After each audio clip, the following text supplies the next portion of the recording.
বক্তব্য রাখছেন, ব্রিফ করছেন সম্মানিত আমির জামাত ডাক্তার শফিকুর রহমান। আসসালামু আলাইকুম ওয়া রাহমাতুল্লাহ।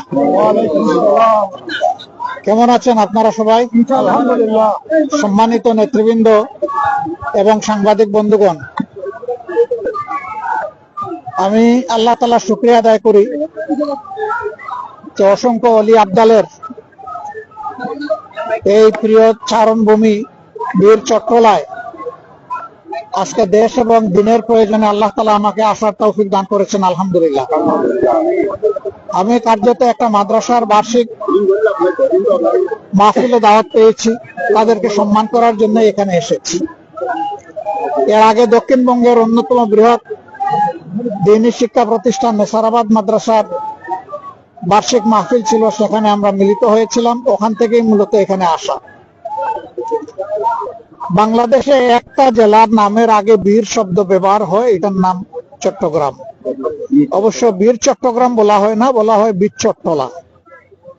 আর আসলে ইতিহাসটা বীরত্বের ইতিহাস।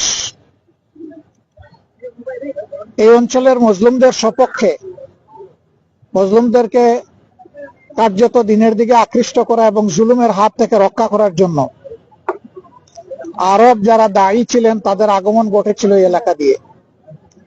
এই জন্য চট্টগ্রামকে আরেকটা উপাধিতে ভূষিত করা হয়, বলা হয় এটা ইসলামাবাদ, ইসলামের আগন পথ বা ইসলামের গেটওয়ে বাংলাদেশের জন্য। তো আলহামদুলিল্লাহ, সেই ঐতিহ্যের ধারক আপনারা। আবার মুক্তিযুদ্ধের স্বাধীনতার ঘোষণাটা হয়েছে এই জায়গা থেকে, এবং এখানে লড়াই প্রথমে কনভেনশনাল লড়াই শুরু হয়েছিল। সিপাহী বিদ্রোহের সময় এই এলাকার একটা গৌরব উজ্জ্বল ভূমিকা ছিল। এই সকল দিক বিবেচনায় বীর চট্টলা যথার্থ। এখানকার সাংবাদিক মহল যারা, তারাও সেই বীরদের উত্তরসূরি। এবং বর্তমানে দুনিয়ায় কনভেনশনাল ওয়ারের চাইতে মিডিয়া ওয়ারটা অনেক শক্তিশালী এবং গুরুত্বপূর্ণ। বাংলাদেশ এখন ইতিহাসের একটা বাঁকে এসে দাঁড়িয়েছে। আমরা 47 পার হয়ে এসেছি, 52 পার হয়ে এসেছি।